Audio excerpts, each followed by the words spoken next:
स्वागत है आप लोगों का वन डे टूर में। हम इतिहास की क्लास से कंटिन्यू किए हुए हैं। इसमें हम लोग पढ़ रहे थे वैदिक काल। आज का हमारा डिस्कशन का टॉपिक है वैदिक काल की वैदिक काल का राजनीतिक जीवन। तो वैदिक काल के जो राजनीतिक जीवन है इसको हम दो भागों में बांट कर पढ़ेंगे। तुलनात्मक अध्ययन करेंगे कि ऋद्ध वैदिक काल या पूर्व वैदिक काल की राजनीतिक स्थितियां क्या थी, और उसके साथ साथ उत्तर वैदिक काल की राजनीतिक स्थितियां क्या थी, दोनों को तुलनात्मक रूप से अध्ययन करेंगे। ठीक है, आइए क्लास की शुरुआत करते हैं। तो हेडिंग बनाएंगे हम लोग वैदिक कालीन राजनीतिक जीवन। वैदिक कालीन राजनीतिक जीवन। वैदिक कालीन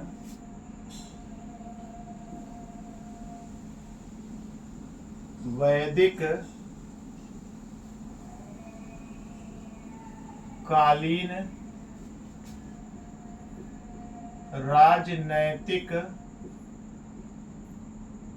राजनैतिक जीवन। वैदिक कालीन राजनीतिक जीवन। वैदिक कालीन राजनीतिक जीवन को दो भागों में बांटेंगे। एक तो पढ़ेंगे हम लोग ऋग वैदिक काल या पूर्व वैदिक काल की राजनीतिक जीवन, और दूसरा पढ़ेंगे उत्तर वैदिक काल या उत्तर वैदिक काल का राजनीतिक स्थितियां। ठीक है, पहला होगा ऋग वैदिक काल। ऋग वैदिक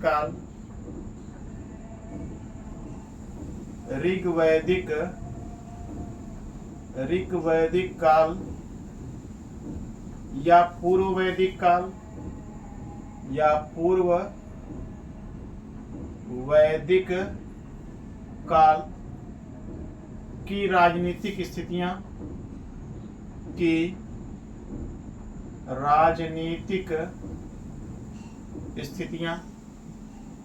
राजनीतिक दशाएं।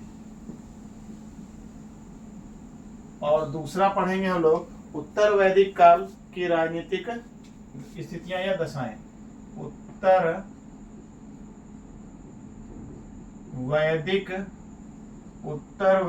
काल की राजनीतिक स्थिति। वैदिक काल की राजनीतिक स्थिति और दूसरा है उत्तर वैदिक काल की राजनीतिक स्थिति। तो वैदिक काल में पहला पॉइंट है कि छोटे छोटे जन में वैदिक काल का जो राजनीतिक इकाई सबसे छोटी इकाई थी जन थी। ठीक है, वैदिक काल की जो सबसे छोटी इकाई जन थी, तो जन थी, यहाँ पे छोटे छोटे जन थे। और जबकि उत्तर वैदिक काल में एक नया कॉन्सेप्ट आया, जन और जन मिलके जनपद बनाए। जन प्लस जन, ये मिलके आपका क्या बना दिया, जनपद। तो उत्तर वैदिक काल में एक नया कॉन्सेप्ट आया, जन और जन मिलके जनपद बना दिए। ठीक है, और ऋग वैदिक काल में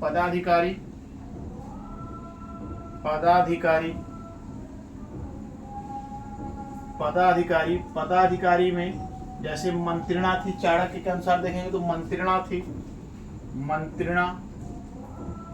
मंत्रिणा और अन्य अधिकारी। मंत्रिणा, इसके बाद अन्य अधिकारी। और उत्तर वैदिक काल में देखेंगे तो उत्तर वैदिक काल में एक नया कॉन्सेप्ट आता है रत्नीन का। ठीक है, रत्नीन कन्वर्ट हो जाते हैं किसमें, रत्नीन में। उत्तर वैदिक काल में एक नया कॉन्सेप्ट आ जाता है रत्नीन में। और वैदिक काल में है जो ऋग वैदिक काल में है, ऋग वैदिक काल में जो कर है स्वैच्छिक कर है, जबकि उत्तर वैदिक काल में नियमित कर है भाग और शुल्क के रूप में। यहाँ पे स्वैच्छिक कर है, स्वैच्छिक कर प्रणाली, स्वैच्छिक कर प्रणाली है। जबकि उत्तर वैदिक काल में है आपका नियमित कर है,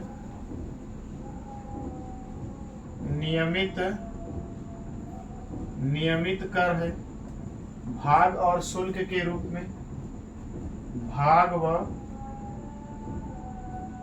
शुल्क के रूप में नियमित कर है, भाग व शुल्क के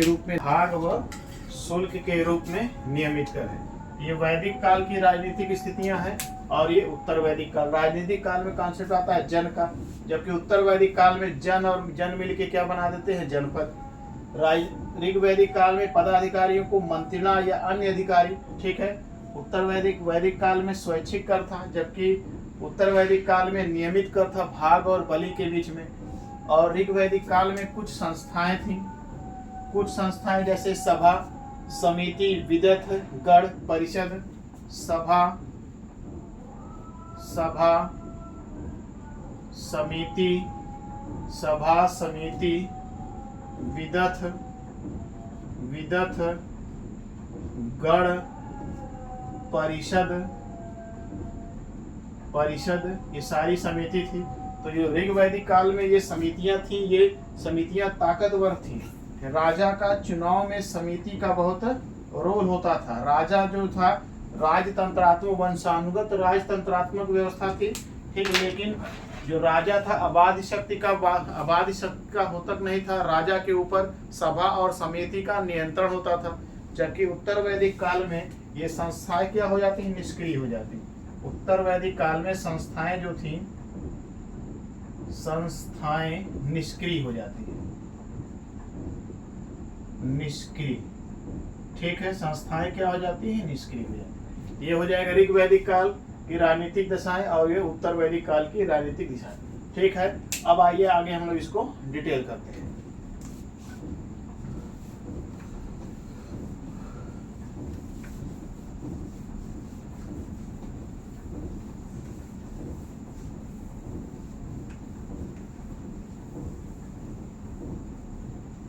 चलिए शुरू करते हैं क्लास को, आगे बढ़ते हैं। तो ऋग वैदिक या पूर्व वैदिक काल जो क्या था, जन में विभाजित था। ऋग वैदिक काल या पूर्व वैदिक काल ये जन में विभाजित था। जन, ठीक, जन से बनता है। उत्तर वैदिक काल में जाते हैं तो देखते हैं जनपद, और जन के बाद आने की तो इकाई थी आपकी विश्व। जन के बाद राजनीतिक इकाई थी विश्व, और विश्व के अंदर था विश्व जो था, विश्व के बाद था ग्राम, और ग्राम के बाद कुल या गृह। विश्व के बाद था ग्राम, इसके बाद कुल या गृह। तो ऋग वैदिक काल की जो सबसे बड़ी इकाई थी वो थी जन। ऋग वैदिक काल की सबसे बड़ी इकाई,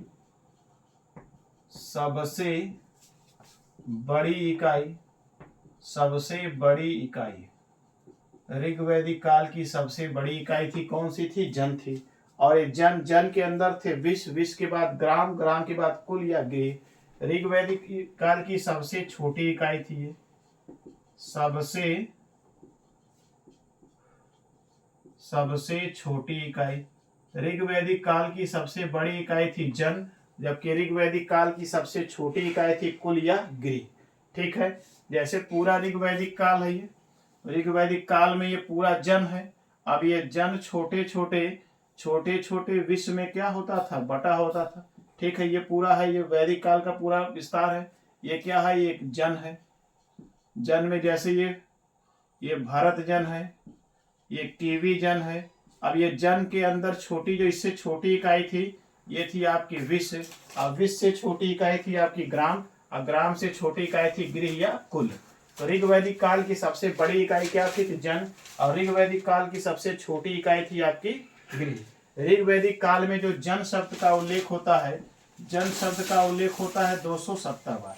ऋग वैदिक काल में जन शब्द का उल्लेख कितनी बार होता है, 275 बार। ऋग वैदिक काल में जन शब्द का उल्लेख होता है 275 बार, जबकि विश्व शब्द का उल्लेख होता है 170 बार, और कीवी शब्द, ग्राम शब्द का उल्लेख होता है आपका 13 बार, ठीक है। सबसे बड़ी इकाई जन का उल्लेख कितनी बार है, 275 बार।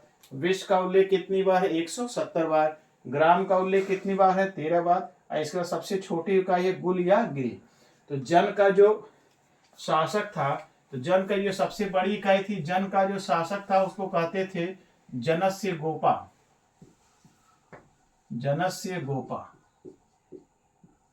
ठीक है। जन का जो सबसे बड़ा शासक था जनस्य गोपा, या इसको कहते थे गोपति या विश्वपति।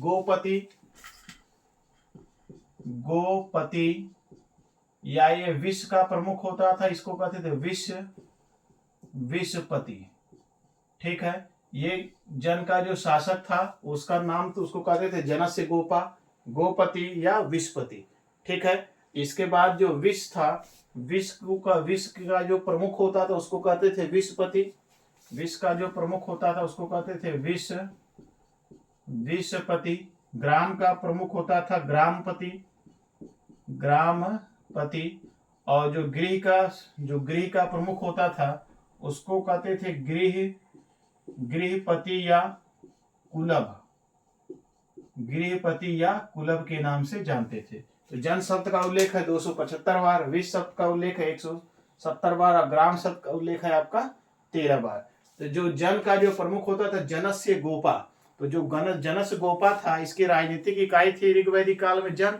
और जो जनस्य गोपा था वह किसी क्षेत्र या भूमि का मालिक नहीं होता था, उसका कार्य क्या था, वो लोगों के समूह का क्या होता था, लोगों के समूह पे का वो शासक होता था। वो किसी भूमि का मालिक नहीं होता था, उसका कार्य था कबीले की सुरक्षा करना, कबीले की सुरक्षा करना। तो जन की सुरक्षा कर रहा है तो जनस्य गोपा, गायों की सुरक्षा करना तो गोपति। विष का प्रमुख होता था इसलिए इसको कहते थे विषपति। इसका जो कार्य था, कार्य था कबीले की लोगों की रक्षा करना, कबीले के लोगों की रक्षा करना, कबीले की लोगों की रक्षा करना, गायों की रक्षा करना, इसलिए कहते हैं इसको गोपति। गायों की रक्षा करना, इसलिए इसको कहते हैं गोपति। कबीले की, इसका कार्य क्या था, कबीले के लोगों की रक्षा करना, गायों को की रक्षा करना कहते थे गोपति। ठीक है। अब इसके जो शासक था जनस्य गोपा था, उसकी मदद करने के लिए कुछ अन्य को मदद करने के लिए, राजा की मदद करने के लिए कुछ अधिकारी होते थे। ठीक है। जिसको कहते थे हम लोग पुरोहित हो गया, सेनापति हो गया, ग्रामणी हो गया, दूत हो गया और रथकार हो गए। ठीक है। अन्य पदाधिकारी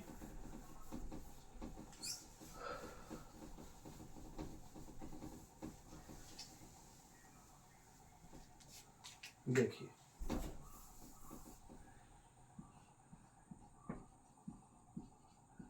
ऋग्वेद या वैदिक काल। ठीक है। तो यहाँ पे जो जन का शासक होता था इसकी जो इकाई थी, राजनीतिक इकाई थी जनस्य गोपा या गोपति। राजनीतिक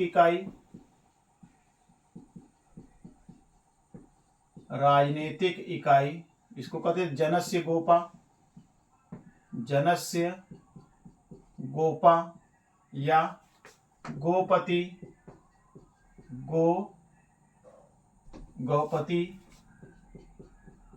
गौपति या विषपति। इसका जो कार्य क्या था, कबीले की लोगों की रक्षा करना, कबीले के लोगों की रक्षा करना, गायों की रक्षा करना,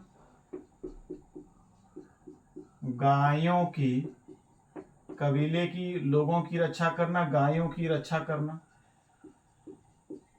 कबीले के लोगों की रक्षा करना, गायों की रक्षा करना। और ये जो शासक था राजा की मदद के लिए अन्य संस्थाएं भी थी, राजा की मदद के लिए। ठीक है। राजा की मदद के लिए कुछ महत्वपूर्ण संस्थाएं, राजा की मदद के लिए महत्वपूर्ण संस्थाएं, राजा की मदद के लिए महत्वपूर्ण संस्थाएं। राजा की मदद के लिए सबसे महत्वपूर्ण संस्था जो थी आपकी पुरोहित था। राजा की मदद के लिए पुरोहित था।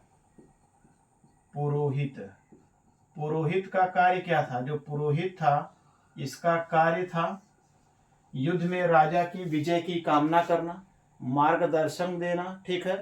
न्याय में राजा की मदद करना, युद्ध में राजा के विजय की कामना करना, विजय की कामना करना, युद्ध में राजा के विजय की कामना करना, राजा का मार्गदर्शन करना, राजा का मार्गदर्शन करना, ठीक। न्याय में राजा की मदद करना, न्याय में राजा की मदद करना, न्याय में राजा की मदद करना। पुरोहित का कार्य क्या था? युद्ध में राजा के विजय की कामना करना, राजा का मार्गदर्शन करना, न्याय में राजा की मदद करना। इसके बाद जो था सेना, पुरोहित के बाद अन्य जो था सेनापति, सेनापति। तो यहाँ पे सेनापति राजा कोई क्षेत्र का स्वामी तो था नहीं, लोगों के समूह का राजा था। तो यहाँ पे कोई नियमित सेना नहीं थी, कबीलाई सेना थी। कबीलाई सेना को कहते थे मिलिशिया। कोई नियमित सेना नहीं थी, कोई नियमित सेना नहीं थी, ठीक है। कबीलियाई सेना थी, कबीलियाई सेना थी। और कबीलियाई सेना का जो प्रमुख था उसको कहते थे मिलिशिया, ठीक है, उसको कहते थे मिलिशिया, ठीक है। ऋग्वैदिक काल में जो सेना थी उसको क्या कहते? कबीलाई सेना। कोई नियमित सेना नहीं थी। नियमित सेना ना होने का कारण क्या था? राजा कोई भूमि का स्वामी नहीं था, कोई नियमित कर प्रणाली नहीं थी। यहाँ पे कबीलियाई सेना थी। युद्ध की जब स्थितियां बनती थी तो कबीले के जो युवा लोग थे जो युद्ध कर सकते थे उनको एक जगह इकट्ठा किया जाता था और युद्ध में भेजा जाता था। उसी को कहते हैं मिलिशिया। इसके बाद आता है ग्रामणी। इसके बाद अगला है ग्रामणी।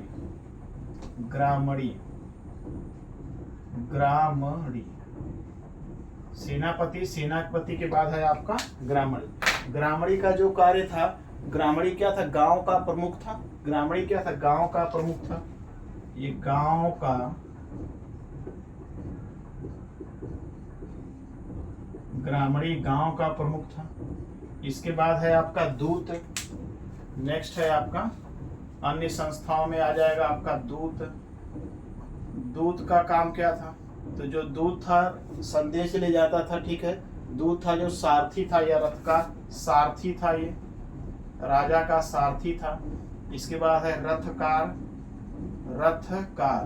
तो ये सब महत्वपूर्ण है। रथकार का कार्य क्या था? रथ बनाना, ठीक है। रथकार का कार्य था रथ बनाना, राजा का रथ बनाना, राजा का रथ बनाना, ठीक है। ये हो जाएंगी आपकी ऋग्वैदिक काल की राजनीतिक स्थितियां। ऋग्वैदिक काल के जो जन का प्रमुख होता था उसको कहते हैं जनस्य गोपा या गोपति या विश्वपति। जो विश्वपति था, जनस्य गोपा था, वो किसी क्षेत्र का मालिक नहीं था, लोगों के समूह का क्या था? ये लोगों के समूह का एक मॉनिटर की तरह था, लोगों के समूह का मालिक था। गांव उसका कार्य क्या था? लोगों की रक्षा करना, गायों की रक्षा करना। इसकी मदद करने के लिए कुछ और व्यक्ति थे, जैसे पुरोहित है। पुरोहित का कार्य क्या था? युद्ध में राजा के विजय की कामना करना, राजा का मार्गदर्शन करना, न्याय में राजा की मदद करना। इसके बाद था आपका सेनापति। सेनापति में कोई नियमित सेना नहीं थी, कबीलियाई सेना थी, और कबीलियाई सेना को कहते थे मिलिशिया, ठीक है। इसके बाद ग्रामणी का कार्य क्या था? गांव का जो प्रमुख था, गांव के लोगों की जानकारी राजा के पास पहुंचाना। दूत था, दूत है सारथी। रथकार में राजा का रथ बनाना। इसके बाद अलावा भी कुछ अन्य थे, कुछ अन्य सहायक में जैसे पुरुष क्या था? ये दुर्गपाल होता था। अगला आ जाता है अस्पर्श। अस्पर्श को कहते थे गुप्तचर, राजा के वो गुप्तचर होते थे। इसके बाद बाज्रपति मतलब चारागाह का प्रमुख। गायों का महत्व ज्यादा था, जिसके पास जितनी गायें होती थी वो उसको उतना ही धनी व्यक्ति माना जाता था। लोग जब बच्चा पैदा होने वाला होता था तो लोग कामना करते थे कि हमें या तो पुत्र प्राप्त हो या तो 100 गायें प्राप्त हो, ठीक है। गाय का महत्व इतना ज्यादा था, तो गाय के महत्व को ज्यादा था, तो चारागाह का जो प्रमुख था उसको कहते ब्राजपति कहते थे। इसके बाद जो पुलिस होती थी उसको कहते थे उग्र। तो लिख लेते हैं अन्य सहायक। अन्य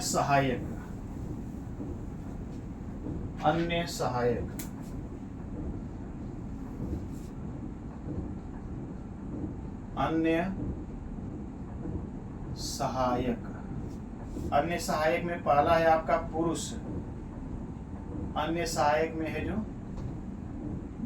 पुरुष है, पुरुष को कहते थे दुर्गपाल। पुरुष ये होता था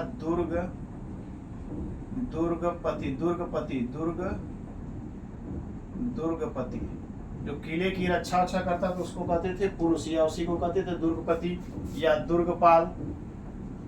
दुर्गपाल। इसके बाद अगला जो अन्य सहायक में अगला आपका आता है स्पर्श। ये गुप्तचर था। स्पर्श ये होता था आपका गुप्तचर होता था।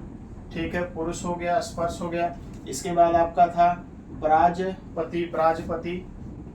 ब्राजपति। ये चारागाह का प्रमुख था।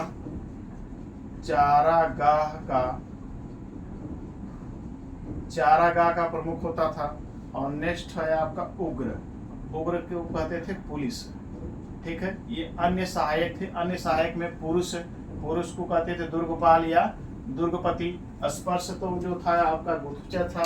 ब्राजपति चारागाह का प्रमुख था। और उग्र जो था ये पुलिस था। ठीक है, यहीं पे आपका राजनीतिक इकाई कंप्लीट होती है। नेक्स्ट क्लास में हम लोग इसके आगे कंटिन्यू करेंगे। आपको वीडियो कैसी लग रही है तो वीडियो अगर आपको अच्छी लग रही है तो वीडियो को आप लोग शेयर करिए, कमेंट करिए। ठीक है, और वीडियो को लाइक करिए। Thank you.